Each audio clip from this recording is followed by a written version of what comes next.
Hi, and welcome to ThreatTraq Essentials. We're going to review some everyday cybersecurity lessons that we can take away from this week's ThreatTraq stories. A little different this week. I have a guest. Matt, you were on the show this week. Let's talk about some of the stories.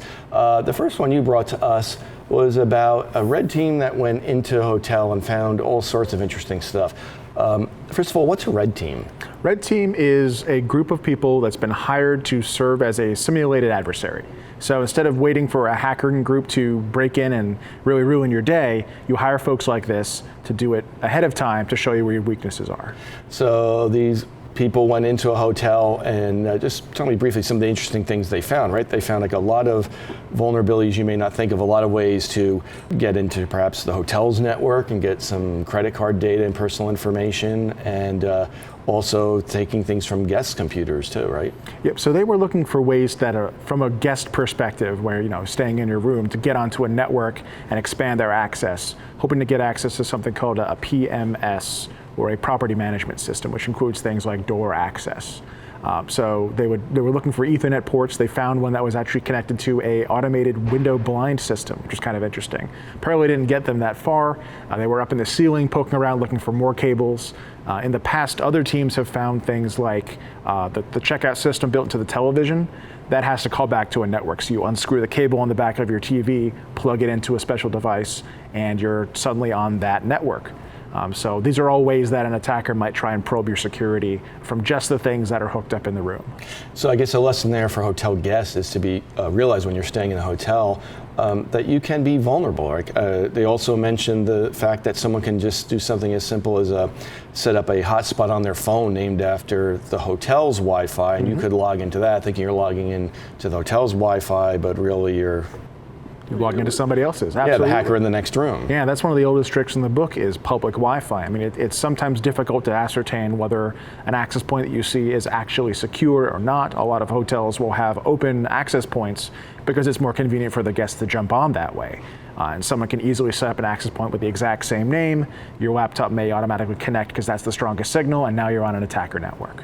So if you're a guest in a hotel, what advice can we give people to stay safe?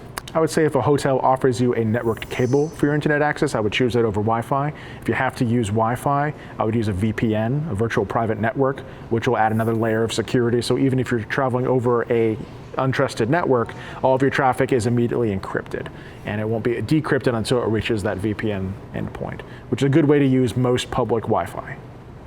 So Tony had a story that was about MageCart, which is, what is MageCart? It's a group of attackers, basically? It's a name for a group or groups of attackers that use the same technique in adding malicious code to e-commerce websites. This code, while it's on the site, is in the same session as when you're browsing and putting in your credit card information, so it has access to that information.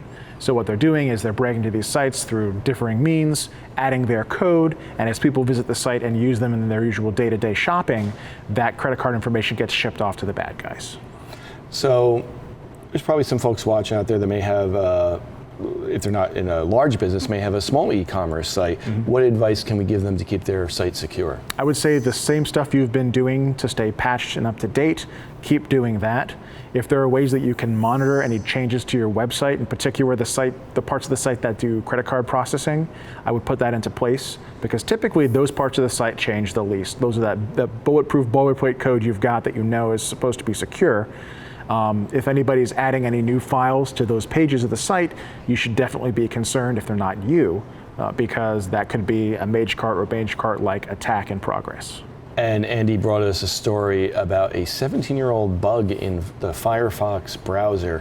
And through this bug, if someone would like download an HTML file to their computer, and that in turn could give a bad guy access to other files on their computer that they could just swipe. True, but it's very limited. It would be the same directory on the system where that file was downloaded to.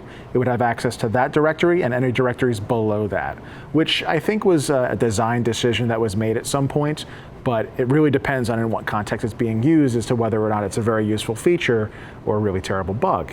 This was something that was found by a security researcher, I believe, right? It's not something that's out in the wild. So given that, what advice should we give people here? What lesson can they take from this story? I think for most people, this is a low impact bug, not something you really have to worry about too much. But if you are downloading files to your system, just be aware that if it's something that's an HTML file, it will have access to other files. Maybe keep your downloads folder relatively clean, because that's where most of these files will end up in the first place. So if you download all your files to the same downloads folder, just know, maybe clean out stuff from there. If you're working with other sensitive files, maybe you've downloaded something from, I don't know, your bank, from the government, you're working on any forms in there. So keep those out of your download folder. I would say so. Put them in a dedicated documents folder somewhere else as soon as you're done downloading them, just to keep, decent hygiene of that folder, and that limits the effect of that bug. And like we say every week, be careful what you download in the first place and how you interact with it. Right? Absolutely. Okay. Well, great. Thanks a lot, Matt. Sure. That's it for this week's ThreatTraq Essentials. As always, you can click on the playlist below to take a deeper dive into any of these stories. We'll see you next time.